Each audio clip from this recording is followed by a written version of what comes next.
दो चीजें घर के अंदर जाहिर हो जाएं तो समझ जाओ तुम्हारी किस्मत खुलने वाली है।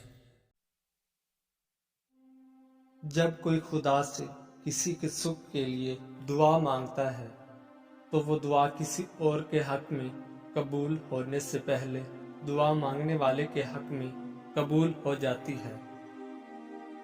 भेड़ बकरियां इंसानों से ज्यादा बाखबर होती हैं क्योंकि चरवाहे की एक आवाज पर चरना छोड़ देती हैं और इंसान अपनी ख्वाहिश की खातिर अहकाम इलाही की भी परवाह नहीं करता। बेवकूफ आदमी का असल अलमिया ये है कि उसकी कोई हिमाकत आखिरी नहीं होती। बेहतरीन इंसान वो है जो मसाइल हल करता है और बदतरीन वो है जो मसाइल पैदा कर देता है। जन्नत का हकीकी मुस्तहक वो है जो कुर्बानी के दर्जे में उसका तलबगार बने। आज का मुसलमान तो ख्वाहिश के दर्जे में भी उसका तलबगार नहीं। खुश होना है तो तारीफ सुनिए और बेहतर होना है तो तनकीद सुनिए। वक्त की बर्बादी की सबसे बड़ी वजह उस काम का आगाज है जिसे आप पूरा न करें। जो पढ़ नहीं सकता और जो पढ़ता नहीं है दोनों यकसा तौर पर जाहिल रहते हैं। जहाज बंदरगाह में महफूज होते हैं मगर जहाज बंदरगाह के लिए बनाए नहीं जाते। आज खुदा के नाम पर हर चीज की तरफ बुलाया जा रहा है सिवाय उस चीज के जिसकी तरफ खुद रब ने बुलाया है। आपका दुश्मन वो है जिससे आपको नुकसान पहुंचे, किता नजर उसके कि वो आपके खिलाफ है या आपके साथ। अगर आप मसाइल से निजात पाना चाहते हैं तो उन्हें हल करना शुरू कर दें। जो तुम्हारे पास माल है उसमें से 10% सदका दो और गरीबों मस्कीनों को खाना खिलाना शुरू कर दो। दौलत बारिश की तरह बरसेगी। खुदा ने चीजें इस्तेमाल करने और लोग मोहब्बत के लिए बनाए हैं मगर इंसान चीजों से मोहब्बत और लोगों को इस्तेमाल करते हैं।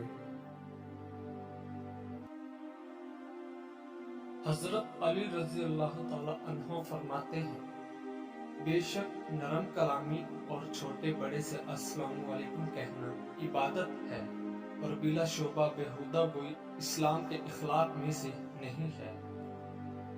आप फरमाते हैं, सबसे पहली इबादत ये है कि इंसान मुसीबत में सब्र करके अल्लाह पाक की तरफ से मदद का मुंतजिर रहे और कारखाने कुदरत में तफक्कुर करना इबादत है। अल्लाह पाक की इबादत में मशगूल होना बड़ी मुफीद तिजारत और उसकी रहमत का तलबगार रहना आला दर्जे की कामयाबी है। नमाज अल्लाह पाक की रहमत के नज़ूल का बाइस है। सरदारों की फजीलत व बुजुर्गी ये है कि वो अल्लाह पाक की इबादत को निहायत खूबी के साथ अदा करते हैं। नफ्स की ख्वाहिशों को छोड़ना निहायत आला दर्जे की इबादत और बेहतरीन आदत है। अल्लाह पाक की नेमतों की फिक्र करना अच्छी इबादत है। तन्हाई में अल्लाह पाक की इबादत करने से नेमतों के खजाने और दुनियादारों से अलग रहने से तमाम खूबियां हाथ आती हैं। अल्लाह पाक की इबादत में रात को जागना उसके प्यारे दोस्तों के लिए मौसमी बहार और सादतमंदों के लिए गुलजार है। क़याम सुजूद में देर करना दोज़ख के अजाब से निजात पाने का जरिया है। जब अल्लाह ताला किसी बंदे से मोहब्बत करता है तो उसे ये तौफीक बख्श देता है कि वो ज़माने के इबरतनाक वाक़यात से इबरत के असबाक हासिल करता रहे। अगर तुझे अपनी इस उम्र से जिसे तूने गफलत में ज़ाया कर दिया है इबरत हासिल होती तो आइंदा आने वाली को महफूज रखता।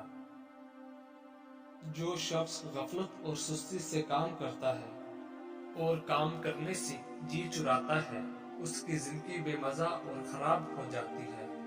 गफलत से बचो कि यह हवास की खराबी और अकल की सुस्ती है। तंगदस्ती से निजात का अमल।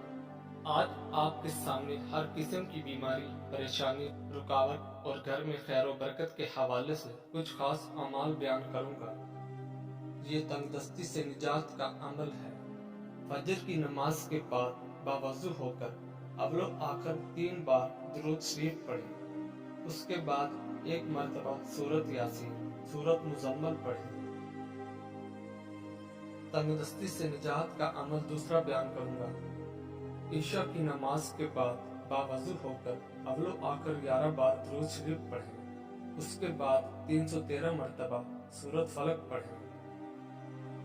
سورۃ فلق کا وظیفہ جمعرات، جمعہ اور ہفتے کے دن یہ عمل کرنا ہے، تو مہینے میں کل 4 دفعہ یہ عمل ہوگا۔ سورۃ فلق کا وظیفہ اور ہفتے 1 بار کریں گے، مہینے میں کل 4 مرتبہ۔ اور سورۃ یاسین اور سورۃ مزمل جو آپ نے روزانہ نماز فجر کے بعد پڑھنی ہے، وہ روزانہ کی بنیاد پہ عمل کرنا ہے۔ میرے پیارے بھائیوں اور بہنوں، یہ تنگ دستی سے نجات کا عمل ہے۔ اللہ پاک آپ کو غیبی رزق عطا فرمائے گا، بے گماں جگہ سے رزق کے دروازے کھلیں گے، خیر و برکت ہوگی، گھر میں پریشانیاں، بیماریاں، تکلیفیں ہیں وہ دور ہوں گی۔ تہجد میں آنکھ سے گرنے والے آنسو اکثر دعاؤں کی قبولیت کا وسیلہ بن جاتے ہیں۔ وہ محبت کس قدر پرخلوص ہوگی جسے تہجدوں میں مانگا گیا ہو۔ پتہ ہے محبت کیا ہے؟ نماز سے کسی کو تہجد پہ لے آنا۔